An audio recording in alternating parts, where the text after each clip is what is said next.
The United States doesn't have one criminal legal system. We have thousands of federal, state, local, and tribal systems. Together, these systems incarcerate over 1.9 million individuals in 1,566 state prisons, 98 federal prisons, 3,116 local jails, 1,323 juvenile correctional facilities, 142 immigrant detention facilities, 80 Indian country jails, as well as military prisons, civil commitment centers, state psychiatric hospitals, and prisons in the U.S. territories. As a system, this costs $182 billion each year, according to the Prison Policy Initiative. The U.S. locks up more people per capita than any other country in the world, and more than 19 million Americans have a felony conviction. 1 in 3 people across our country have some sort of record.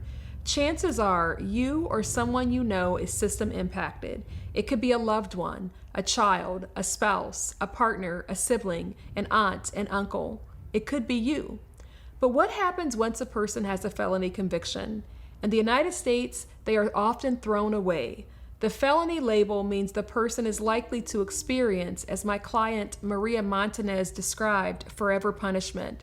They may struggle to obtain housing, a job, government benefits, or a certain type of licenses, professional licenses. Now, I'm not telling you what I think. I'm telling you what I know, as someone who has walked with loved ones who have been incarcerated. I know what it's like to sit with a loved one and help them sort through where they will live, how they will pay their bills, how they will care for themselves and their families. I know what it's like to hold on to this secret of being system impacted, not sure who I can talk to about it, not sure who can understand.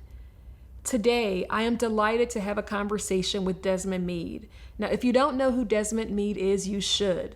Meade is a formerly homeless returning citizen who overcame many obstacles to eventually become the president of the Florida Rights Restoration Coalition, the chair of Floridians for a Fair Democracy, a graduate of the Florida International University College of Law, a Ford Global Fellow, a 2021 MacArthur Genius Fellow. He's also the author of the book, Let My People Vote, My Battle to Restore Voting Rights for Returning Citizens.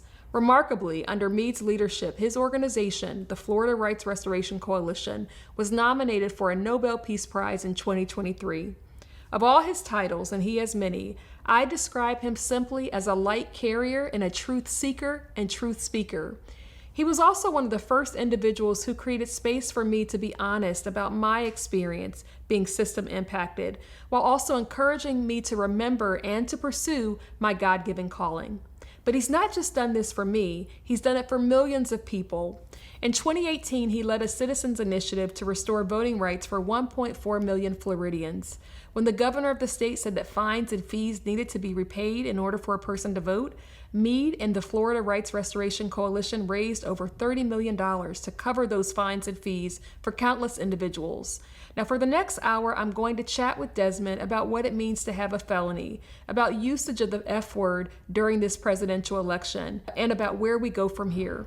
I invite you to settle in, grab a cup of coffee, perhaps your favorite comfort food, and enjoy this conversation. I will tell you that it has changed my life, and I am sure that this work will change yours as well.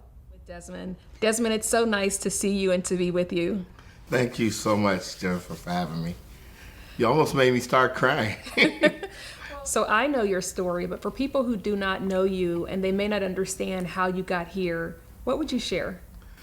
Well, in August of 2005, I found myself standing in front of railroad tracks in South Florida, and I was there as a broken man. At the time, I was homeless. I was addicted to crack cocaine, unemployed, recently released from prison, didn't have a job. Only thing I owned were the clothes on my back. And I stood in front of those railroad tracks waiting on a train to come so I can jump in front of it. You know, that was the lowest point in my life. I didn't see any light at the end of the tunnel. I thought about how much of a disappointment I was to my family and to friends. And the only thing that was dominating my thoughts was just trying to figure out how much pain I was going to have to endure when that train hit me. Mm-hmm. And I stood there for quite some time, but, you know, thankfully the train never came. And I ended up crossing those tracks, and I walked a couple blocks further, and I checked myself into a substance abuse treatment facility. And after an in-house 4-month program, I ended up moving back into a homeless shelter. And while there, I decided to go to school. And I ended up enrolling in one of the local community colleges and got a couple degrees there. And the next thing you know, I was admitted into law school. And in May of 2014, I graduated with a Juris Doctorate degree. Congratulations. That's remarkable. You know, normally when I tell people that and they start clapping, I would stop and say, wait a minute, I'm not done. Okay. Right? There's more to that, right? No, but it was, no, that journey, just that enough was something to just really be excited about. But there's so much more, you know. It's like when I first crossed those tracks, you know, how I stopped myself and I asked myself, you know, what would have happened if the train would have came and I would have died? How many people would have come to my funeral? And the initial answer being 0, right? And then even after thinking hard in the best case scenario, you know, I only came up with 4 people. And it really made me question the significance of my life, the time spent on this planet. You know, in spite of all the friends and the places I've lived, you know, to only have 4 people care enough to come to my funeral, that was very disheartening. And so I went through a transformation while I was in treatment. One notable one was just watching the memorial service for Rosa Parks. Yeah. You know, and seeing the outpouring of love, all right, for this woman that, you know, committed an act, right? And I'm sure she's done much more, but the thing that everybody points to is the fact that she refused to give up a seat. And she committed an act that had positive repercussions for decades, right? That we still feel the impact of her courage. And, you know, that had me thinking that maybe if I can take the things that led me to the railroad tracks and package it in such a way to help other people, that, you know, maybe my life would become worthwhile and I could have people come to my funeral. Instead of just 4, I could have maybe a stadium full of people. Yeah. That's amazing. You know, one of my earliest memories of meeting you, I was working for Advancement Project, and we were doing something in Florida. And I don't know if this was the first or second time, but I remember you and Sheena, your wife Sheena, were in a meeting, and I think maybe you all had just gotten married. And I heard Sheena tell the story of how you all met. And when I think about meeting you all then and seeing how far you've come, I mean, clearly it's a match made in heaven, but the fact that you all are both in this movement to support returning citizens is just remarkable. I wonder if you can say anything about that. I mean, I think that's the ultimate story of Black love. Yeah. I mean, to be totally honest with you, you know, just the love that we have for each other, that was actually, I believe, born out of the love that we had for our community, right? The love that we have for people in general, you know, as individuals. Like, for instance, let me speak for me, as a person that's been down in the depths of hell, and yet been able to emerge from that, you know, like I said, homeless, addicted to crack cocaine, incarcerated, right? That gave me a better appreciation of just life and humanity, right? And seeing good in people. And knowing that my wife went through some trials and tribulations of her own at a young age. Yeah. You know, and I remember when I met her, right? And I told her, something came over me when I was introduced to her. And I was like, even though I knew that I was at the event to see someone else, when I met her, something just told me that, no, this is the person who you were supposed to meet, right? And I know she thought it was a pickup line, but I was just overwhelmed with that feeling. Yeah. And it didn't take me long, and I tell folks this, that this was probably the smartest move I made, was me being able to recognize who she was, and that was God's gift to me. Wow. Right? And I remember when I proposed to her, less than a year later, right? We met in February of 2012. I proposed to her in June of 2012. Oh, wow. And we married in December of 2012. Oh, wow. So it was and really we've been fast. married 12 years. Wow. Because because that would have been around the time that I met you all. Yeah. Yeah. And so I remember when I proposed to her, and I told her that God had brought us together for something that was bigger than us individually or even us together. Yeah. How God saw something in us, knowing that together, that how many people's lives that we should be able to touch and inspire and help them heal, right, through our pain and through our brokenness. And it's just, that's how God works, right? He takes the broken people and he puts them together and he uses them as a vessel to actually heal other folks and inspire other folks. And so that's what our marriage is all about, right? Yeah. It wasn't that I saw her or she saw me and we fell in love with each other. No, there was something much deeper than that superficial love that a lot of people, look for and deal with. No, this was something deeper. And that, I think, is why there's just so much that, like, I tell everybody I meet, you're not going to find another black couple right now. I agree. That is impacting this world. The right? way that you all are. The way that we are. And I think it's based on the fact that we were not brought together for superficial reasons. Yeah. We were brought together for deep spiritual reasons, right? Absolutely. And it's manifesting itself with the work that we're doing and the results that we're getting and the lives, the millions of lives that we're impacting. And it's coming from two people who were at broken, dark places at one point in their life. Yeah, there's something, thank you for sharing. Maybe we should pause and get like a tissue. Yeah, right? Yeah. I'm good. So, what would you say to someone who was listening this? And when a person is like at a low point, sometimes you can't even imagine what not being low might feel like. But if there were someone who was watching this and they're like, okay, well, I feel like you're telling my story. I feel like I'm in a low place and I feel like I experience one stumbling block after another. What would you say to that person or individual? Jeff, I used to walk around a lot with my head down, right? I was, like even when I was in front of those railroad tracks, I was thinking about all of the pain and embarrassment that I may cause my family, myself. I didn't have anything to be proud of, right? Today I can tell you that, and for anyone that can relate to my story, right, that, I walk now with my shoulders back and my head held high, right? Because I got a lot of props, right? Because I think that, even as a person that considers himself spiritual, I think God uses the least among us to bring about the biggest change, right? And everything that we've gone through is nothing but a test that creates a testimony, right? And I've learned now to not be ashamed of my past, or ashamed of the obstacles or the failures, because it's those very same things that create who I am today and that create the champion that I am today. And so, like, when I look back at those things, man, listen, I tighten up a little bit, right? Because hey, God chose me. That's right. Right? He could have chosen anyone, but he chose me. Yeah. And I think his thing, I always talk about the story of David, right? Yeah. David and Goliath. Yes. That how God used the shepherd boy, right? A guy who couldn't even qualify to even get in the army, but he used that same person to defeat an enemy that the army was even scared of, right? Exactly. And so I look at obstacles now as opportunities.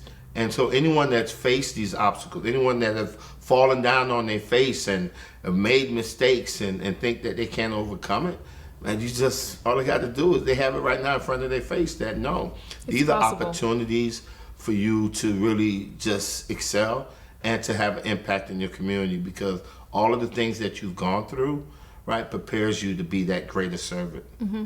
When you talk about God using people who others might not expect, I think about Moses, and Moses had a stutter, right? Mm-hmm. I think about Joshua. When Joshua called, Joshua was young. And Joshua was like, okay, how am I going to speak to these people? I'm young. And God said, you will go to where I send you. Jeremiah was also young.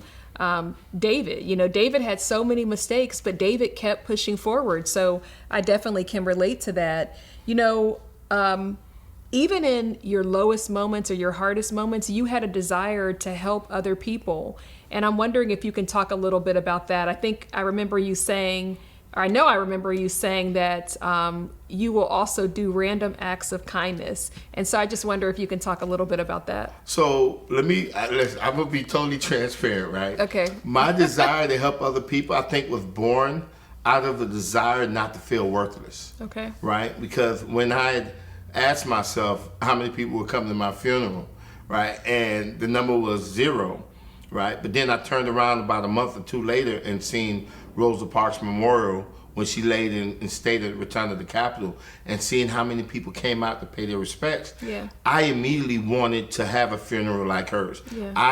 And you know what? It was so ironic because the same scenario that I created, like having my funeral and where the Dolphins play football, having chairs on the field, not one chair empty, not a dry eye in the house, was eerily similar to what we seen when Kobe and his daughter Gigi had their memorial service. Yes. And it was eerily, only difference was Kobe's own was in a basketball arena, mine was going to be in a football stadium.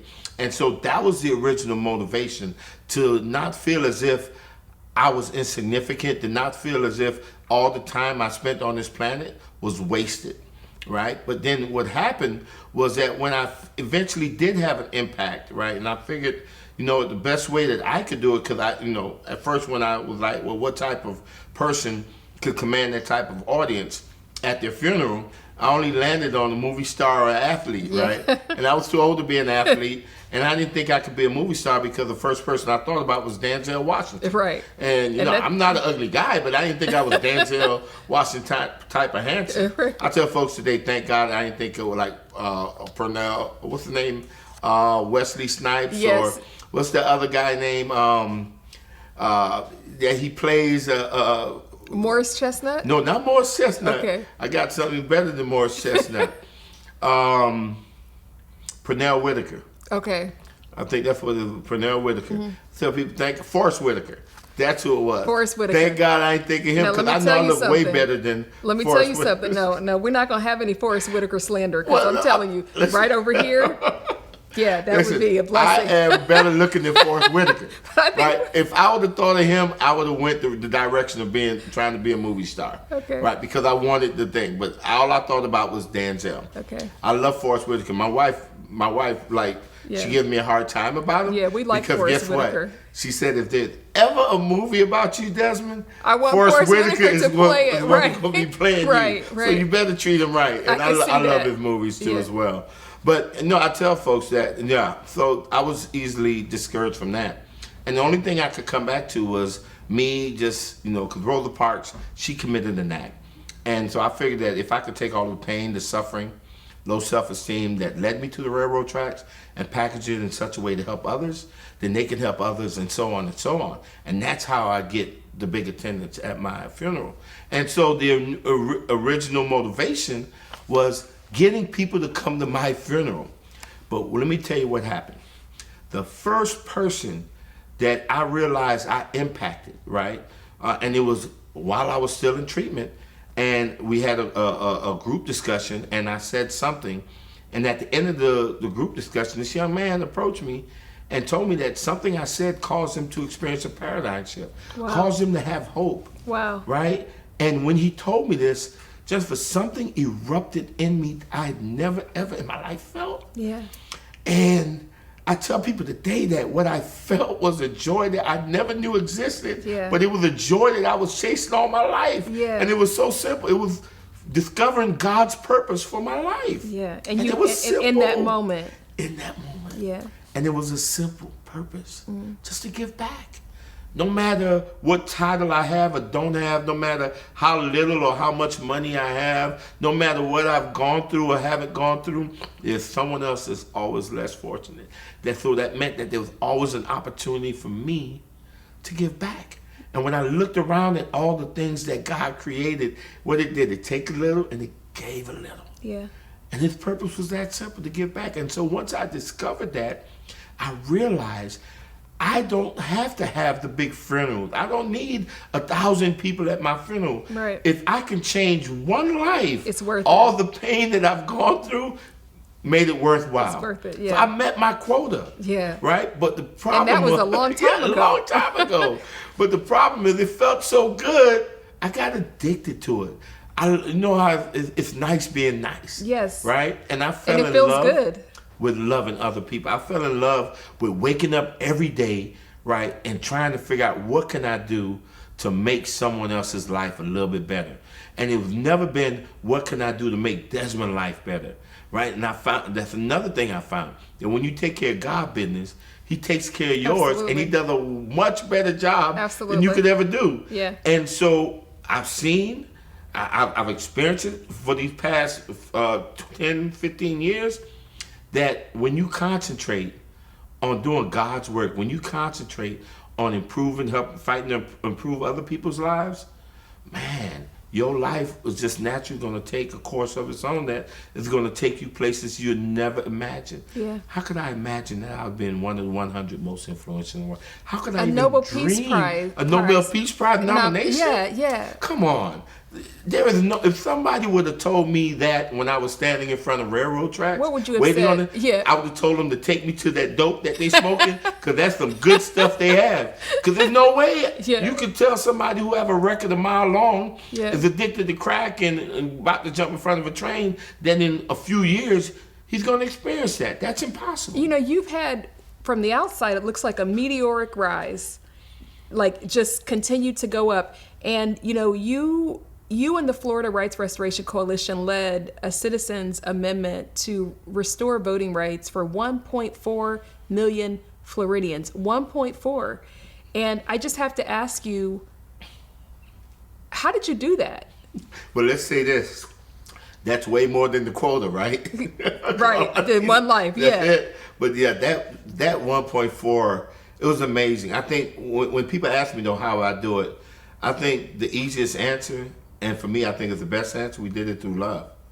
You know, that's one of the things I was so proud of when we won that night, right? Over about 65% of the people, over 5.1 million people voted yes on our amendment. And there were people from all walks of life. Yes. Republicans, Democrats, Independents, black, white, young, old. Yeah. They are like more people voted for our initiative than for the governor of Florida. Wow. Right? And I tell folks that what I love the most about that was that those 5.1 million votes, they were not votes that was based on hatred or fear, Right. but rather they were votes that was based on love, forgiveness, and redemption. Yeah. And that night we showed the world that love can in fact win the day, that we don't have to resort to scaring people or doing divisive antics, right, to get something moved, that we could actually do it with our foundation or the core of our work being centered around love, right? And so, yeah, if somebody asked me, the short answer is we did it through love. You know, you say love, and I feel like you've been so intentional about language and about how you draw people in. And I wonder if you can talk to me around the intentionality around language. Well, listen, let's go back to the word love.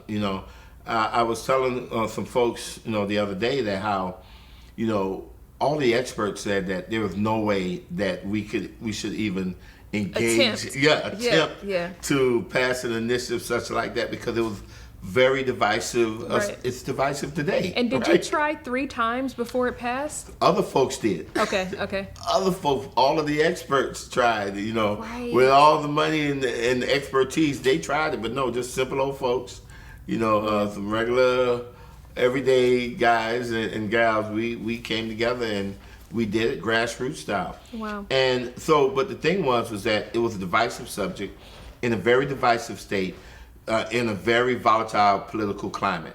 So all of the ingredients said there's no way that would even get on the ballot, much less pass, right?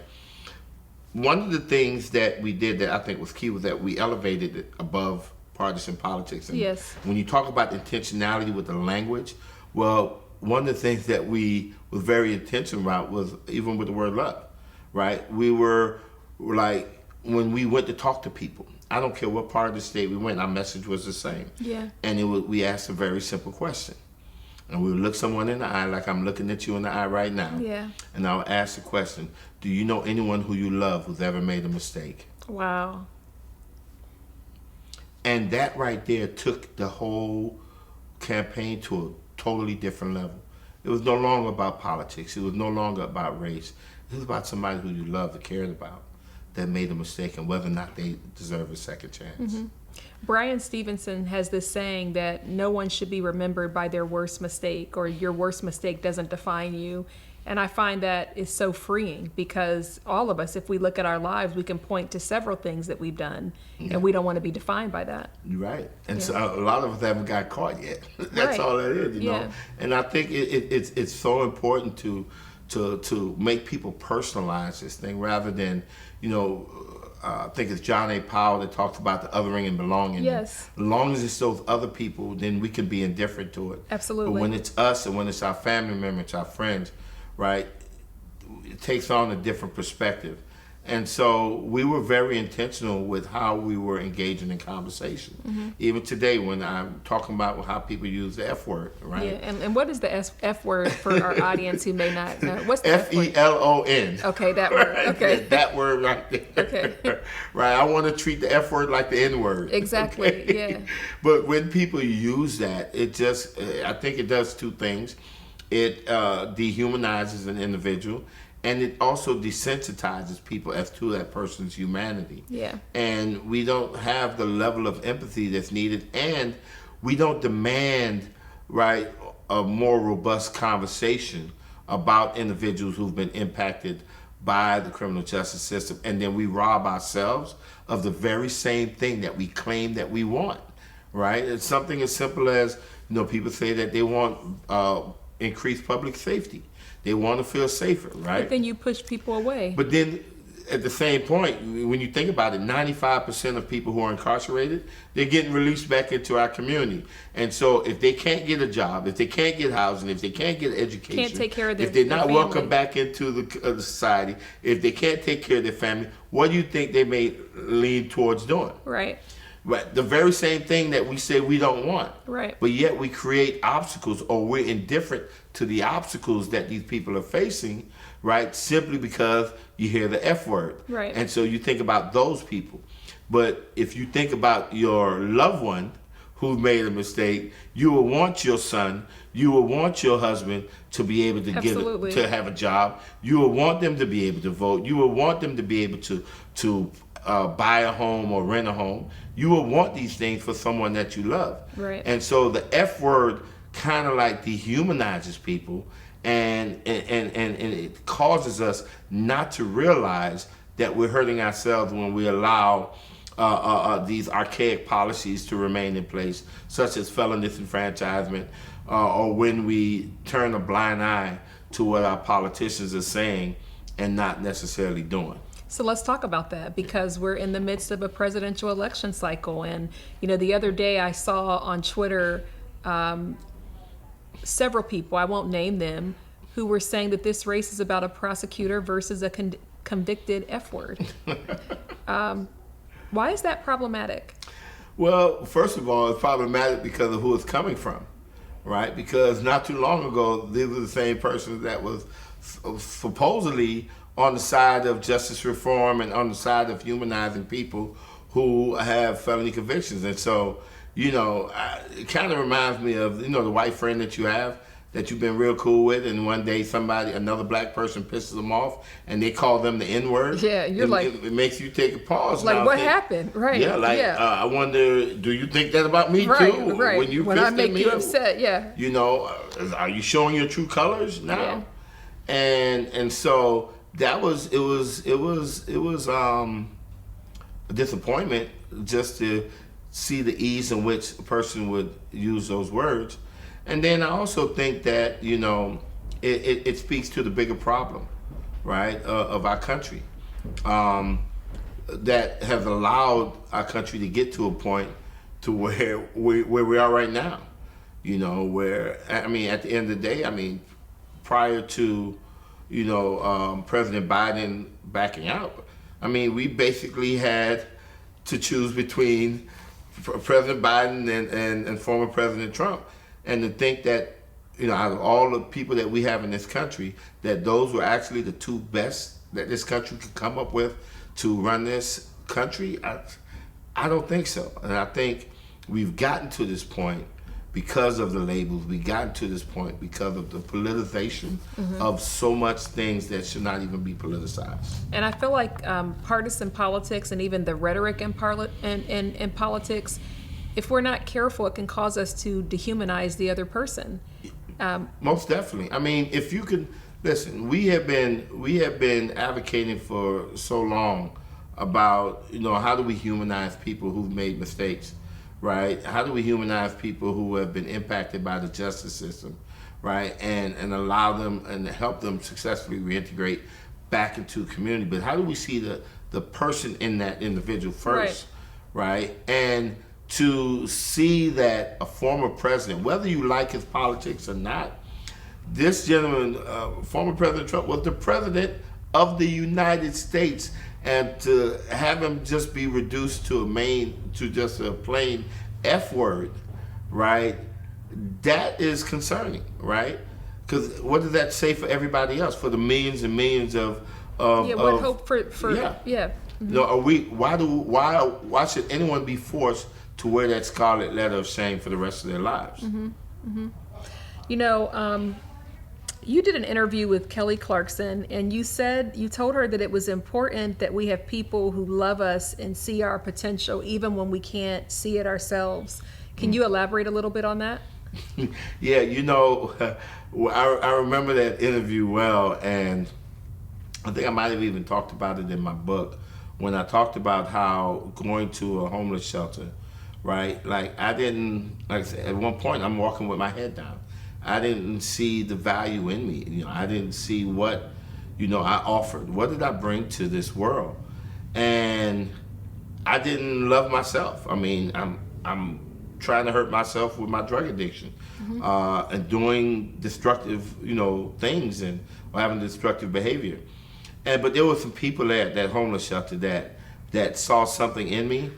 And I never forget when it dawned on me that, man, they're loving me until I learn how to love myself. Yeah. And I think that is so important. Yeah. That even in spite, and it goes back to this love piece, right? Because, I tell folks, when you hear me use the word love, I'm not talking about this superficial love, right? Because that's that love. It's easy to say you love someone that confers a benefit to you, or, does something that you like or make you feel good or whatever. You stand to gain something. Yeah, it's easy to say you love them, right? The kind of love I'm talking about is the love that Jesus talked about in the Bible, right? Yeah. It's that love for someone even though they hate you. It's the love that Jesus had for us, right? For humanity, right? There was a lot of people that hated. There were people that went to kill him. They killed him, but he still loved them, right? And so that's the kind of love that I'm talking about.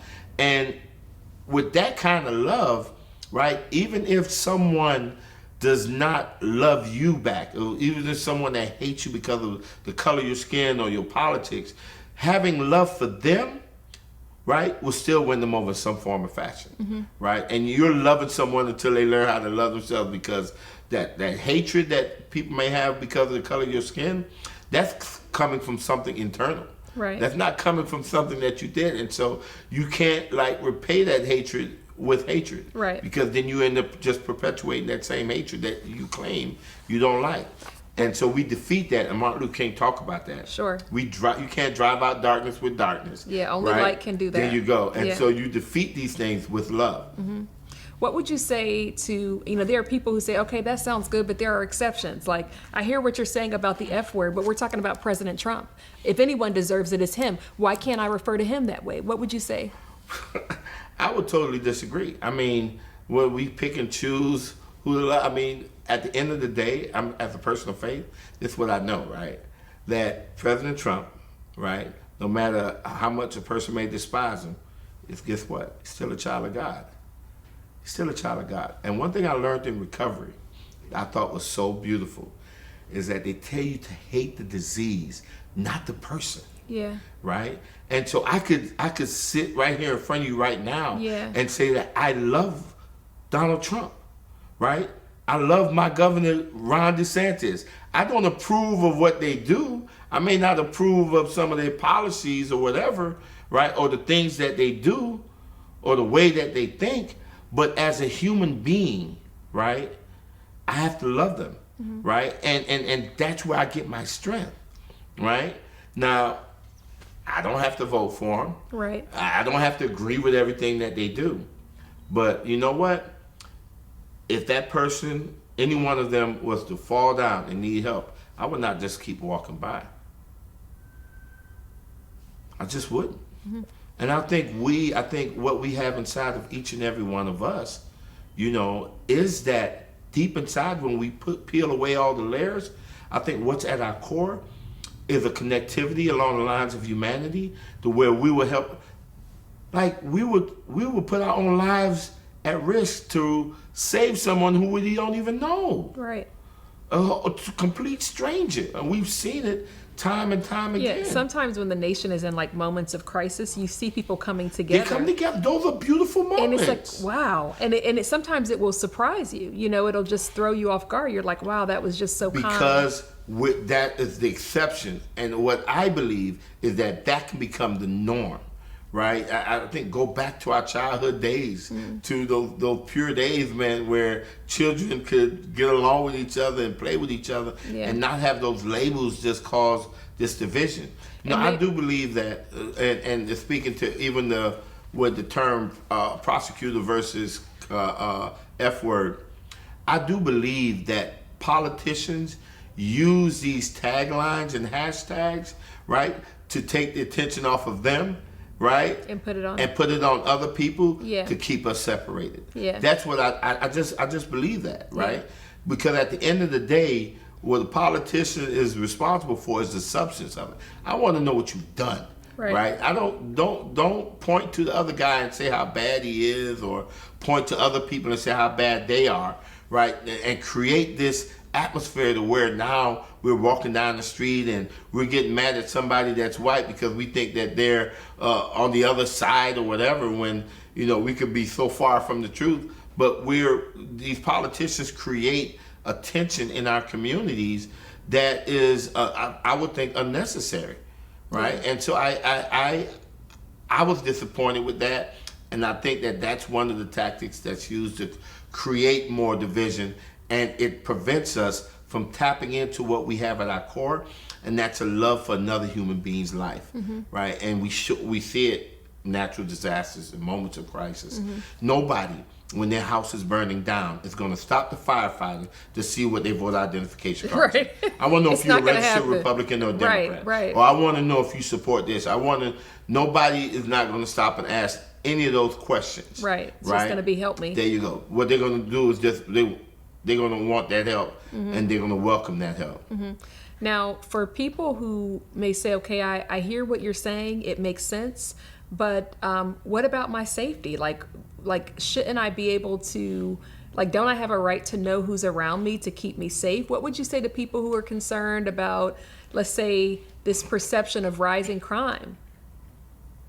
Well, let me tell you. So, and I don't think the perception of rising crime have just partisan views, right? Listen, I know that there are people in my community that think that there's rising crime. All communities, right? It's all communities. Yeah. So I don't think the perception of rising crime is the issue. What the issue is that when elected officials are not actually dealing with that issue, and they're just using taglines and or hashtags, and not speaking to the substance of it, right? And no one is speaking to the substance of the issue around criminal justice. Right? If we're not, you cannot police your way out of crime. There's no way. Right? We know that you can't do it with gun violence. You're definitely not doing it with crime. That it has to be some type of combination.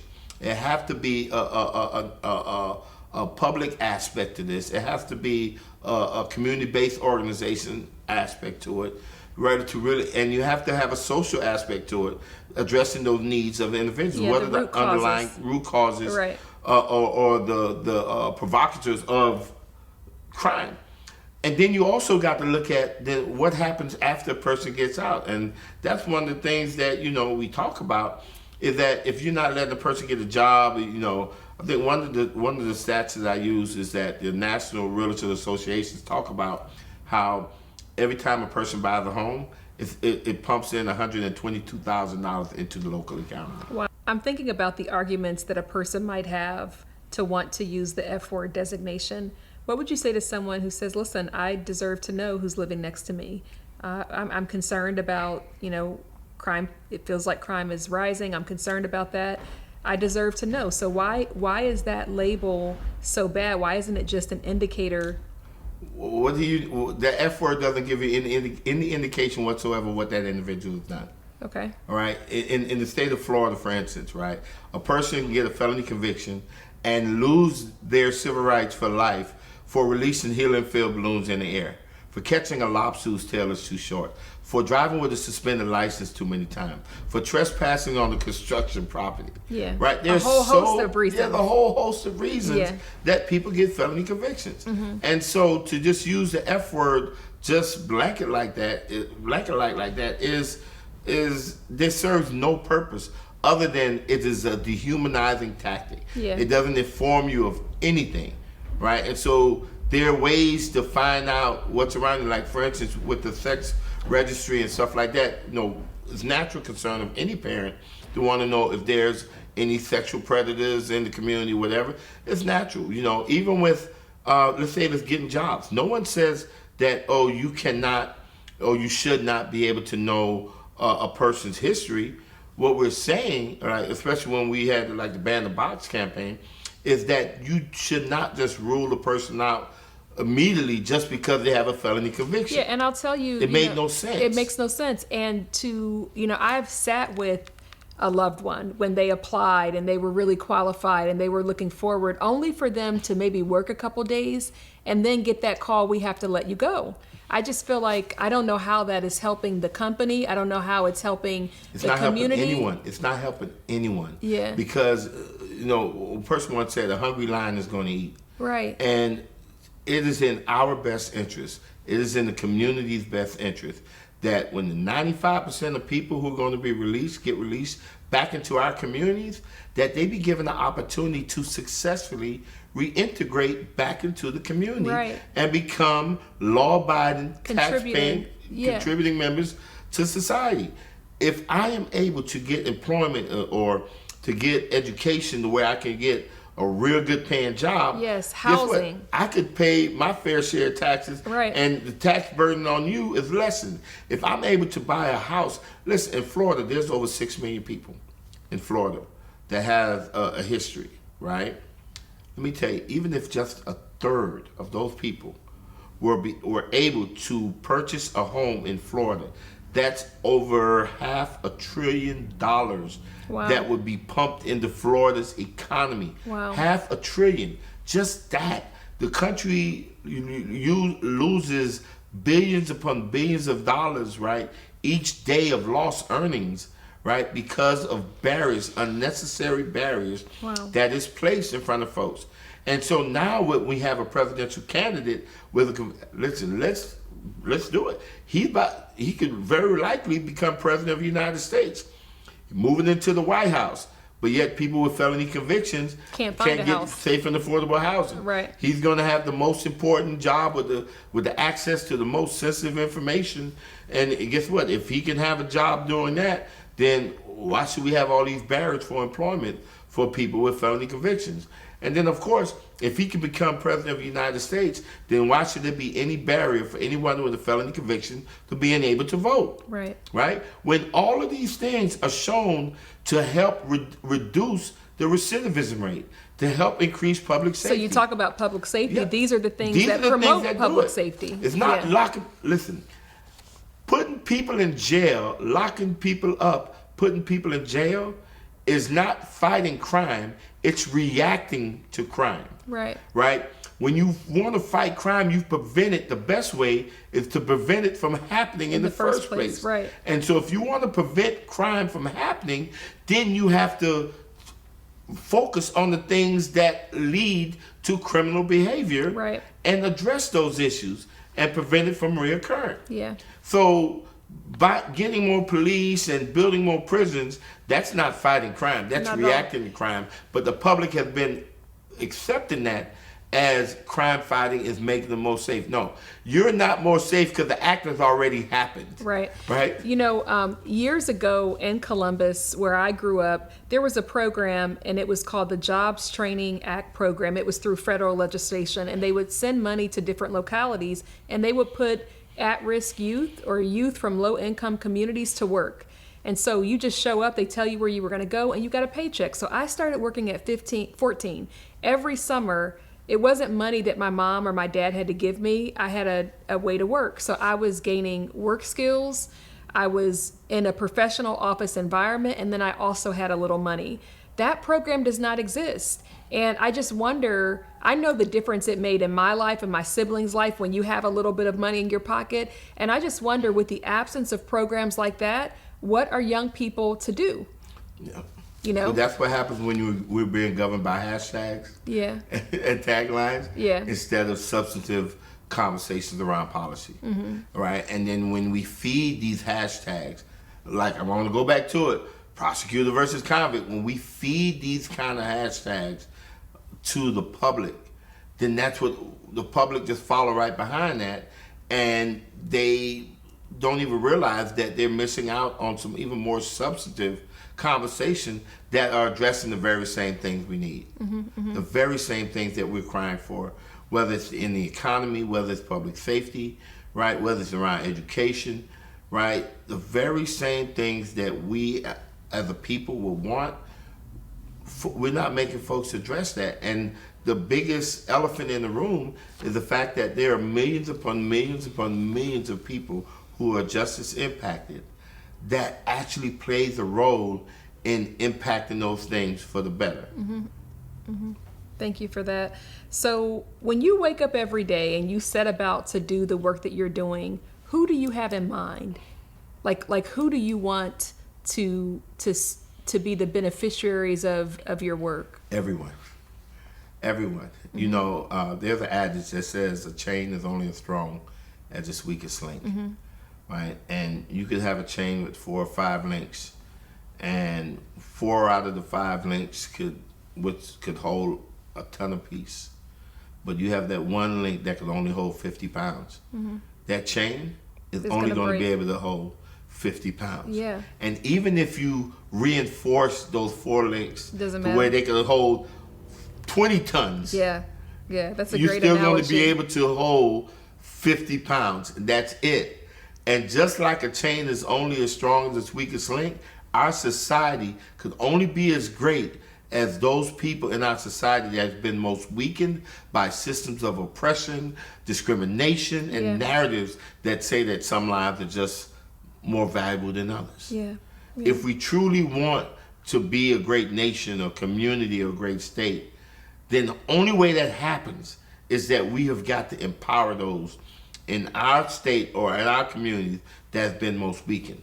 And you know what? You can't just brush them to the side, Right. and think it's going to be okay. Well, I don't want to see them. Ignore Yeah, them and think it's going to be okay because it's still going to be there. And so you have to deal with that issue. And that is the key.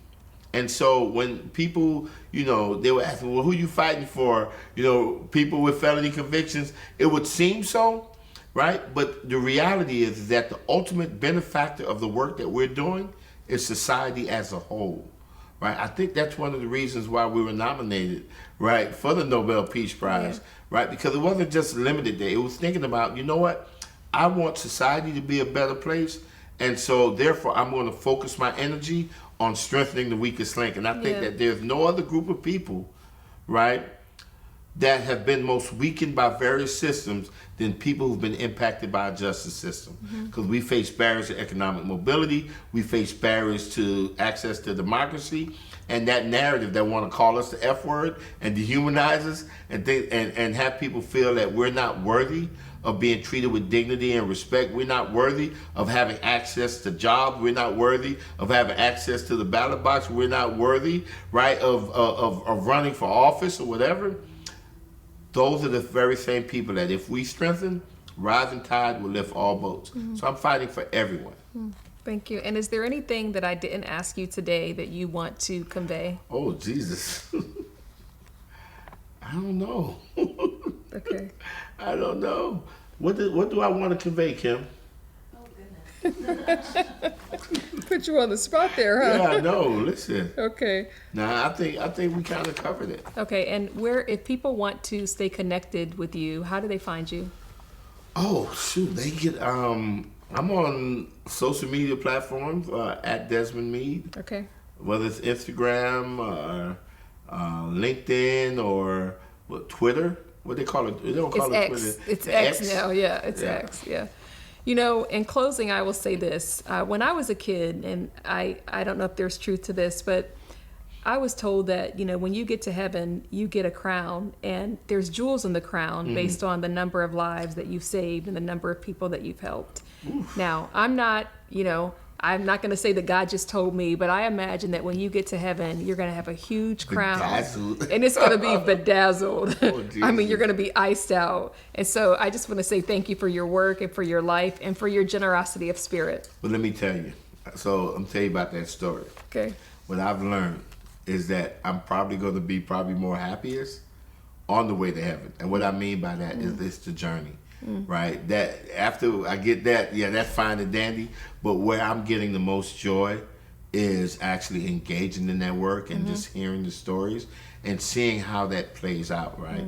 Because, you know, every person that we help countless others. Yeah. And so I would never know the exact number of people who've been impacted by our work, but like I always tell Sheena that, listen, there's gazillions. There's gazillions out there. Yeah. And at the end of the day, you know, it's the waking up every day and doing this work. That's where I get the joy and the energy, the journey. I'm grateful for the journey, being allowed the opportunity just to even do this. It's wonderful. Well, thank you for your time. Thank you for having me.